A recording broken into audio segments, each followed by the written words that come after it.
Some LEGO Star Wars sets go down in the history books. I am inevitable. But not all are deserving of their praise. Please have mercy, I beg you. You don't deserve to live. Bruh. So here are my picks for the most overrated sets. As you wish, Your Majesty. Damn! Before 2017, the 10179 Millennium Falcon was the holy grail of collector's sets. And this set has a hefty price tag on the secondary market. And look, I'm just gonna say it, this set has not aged very well. Old man. It's not a bad set by any means, but it really confuses me why this is still regarded as one of the best Star Wars sets. Those people are stupid. I hate those people.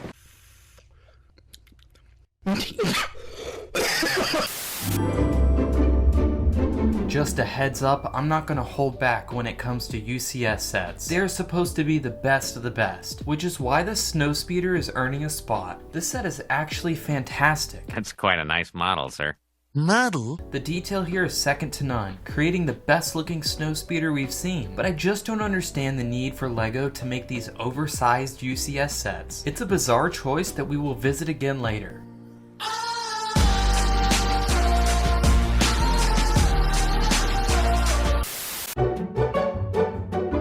This list was a lot harder than you think. The Super Star Destroyer is a set that you wouldn't think would be on this list, but it has one fatal flaw. The entire front side is flat underneath, and we know that LEGO is capable of making a Star Destroyer with underside detailing. Hey, you know better than that. Aside from that, the set is virtually perfect, but when you're asking $400 for a set, you better make sure there's no stone left unturned. Get your shit together! Jump! How the hell did she do that? Drop a like if you are enjoying this video on the first ever LEGO YouTube channel. Stop the cap. What if he's saying the truth? It changes everything.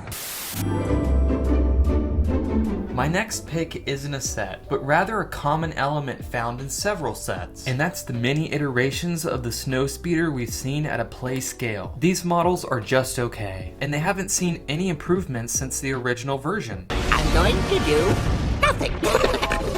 They've even used the same cockpit window piece all these years. There's just no excuse for this, especially when the modding community has put out some perfectly accurate mocks. Fine. I'll do it myself.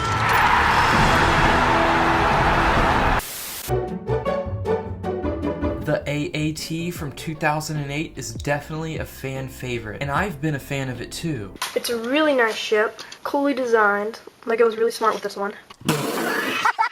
But this set does have one problem. It's way too big for its own good. I just don't understand why LEGO does this, especially considering the original AAT was more accurate in its size. Maybe to get more out of the consumer, I should take off this hat. It's all connected. You know what, Barney? Give this guy a cigarette. He's freaking out.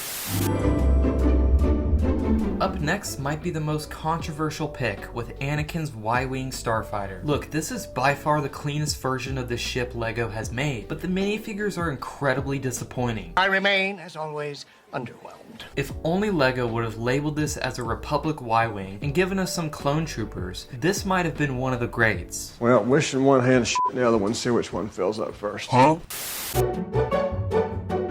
The Venator class cruiser faces a similar problem. The minifigures are incredibly underwhelming and even has one of the ugliest minifigures I've ever seen with Senator Palpatine. Oh!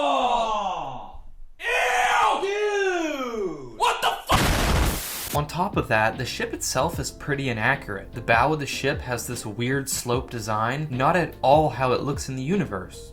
Is that accurate? Oh, it's accurate. But what the hell, what? Barely making its way into the top 3 is Luke's Landspeeder. We talked about oversized UCS sets, and this does that on a horrendous scale. The minifigures actually look really goofy. Goofy?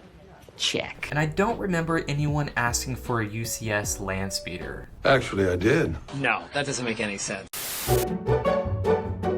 The 2017 UCS Millennium Falcon is undoubtedly one of the best Star Wars sets ever made, and definitely the biggest. But it seemed that LEGO was leaning really hard on that gimmick. You're not as good as you think you are. For those who don't know, this set proposed both original and sequel trilogy minifigures, but I felt that they were favoring the sequel trilogy here.